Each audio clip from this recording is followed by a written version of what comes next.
মারামারি কোপাকুপি আছে না নাই? হাজার হাজার মানুষকে আমরা মেরে ফেলি, দ্বিধাবোধ করি না। এই যুদ্ধ আমরা চাই না, আমরা চাই শান্তি। চিল্লায় বলেন আমরা কি চাই? আমরা যুদ্ধ চাই। কেমন করে এরা সুযোগ পায়? আমরা একটা তাফসির মাহফিলের অনুমতি নিতে পারি না। আমরা হকের কথা বলি বিদায় আমাদের মাহফিলে 144 হয়ে যায়। গানের মাহফিলের সমস্যা নাই, গানের কনসার্টের সমস্যা নাই, নাচানাচিতে সমস্যা নাই, কিন্তু কোরআনের কথা বললে এক শ্রেণীর লোকের মধ্যে চুলকানি আছে না নাই? বিষ্ণু বলেছেন কাসরাতুল হারাজ, কাসরাতুল হারাজ, কিয়ামতের আগে হারাজ বেড়ে যাবে। কি বেড়ে যাবে?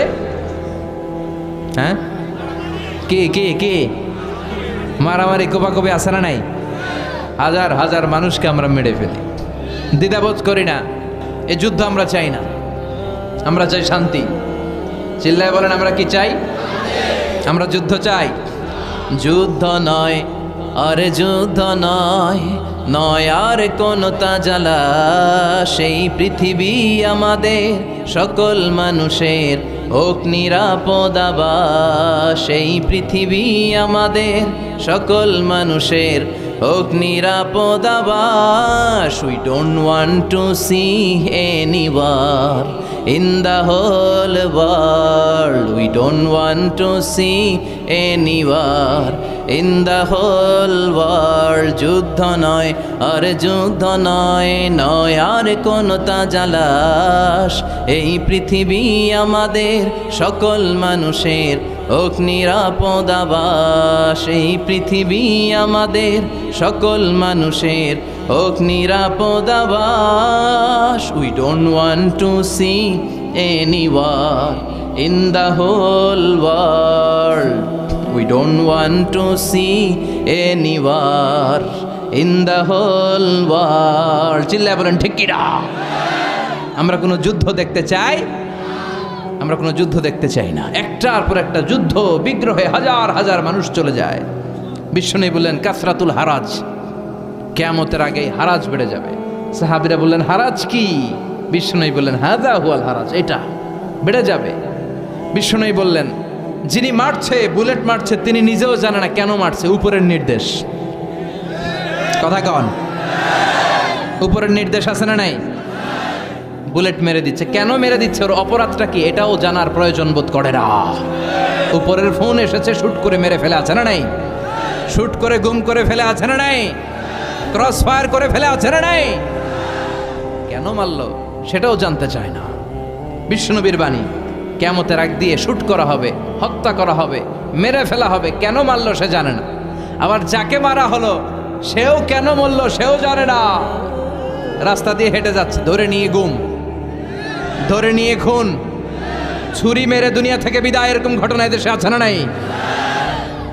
কেন মারলো, কেন হত্যা করা হলো, কেন রক্তপাত করা হলো, কেন অন্যায়ভাবে তার জীবন হরণ করা হলো সে নিজেও জানে না।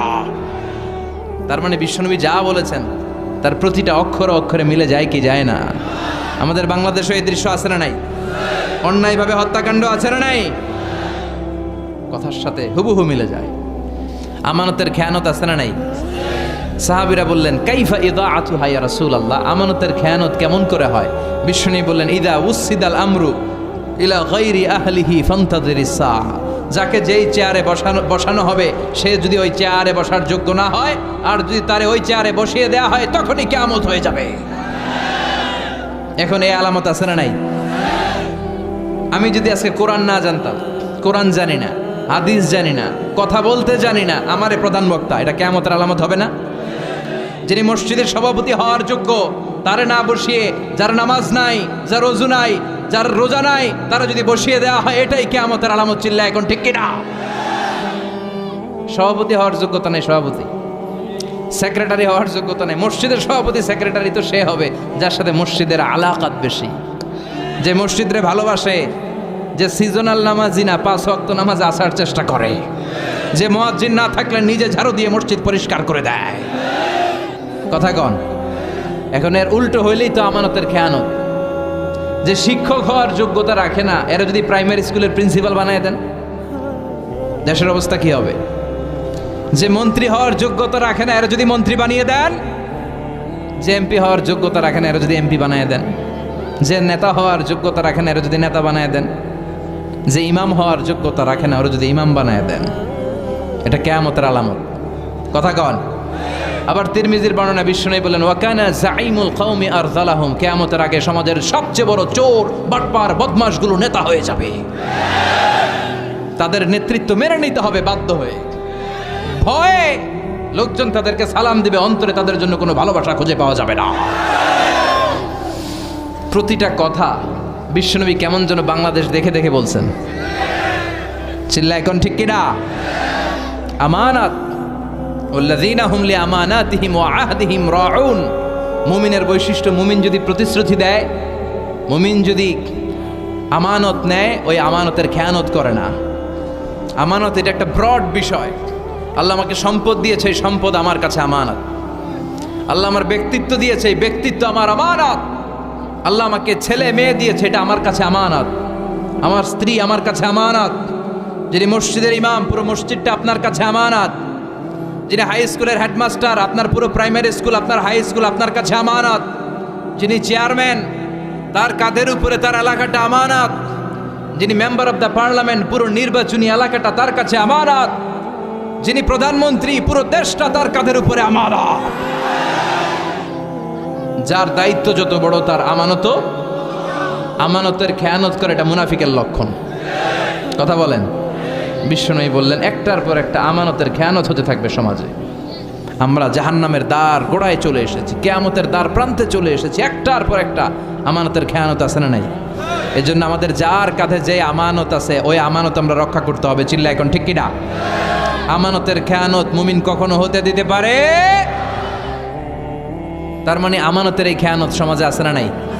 সব জায়গায় আমানতের খেয়ানত। আল্লাহ আমরা যেন আমিন হতে পারি।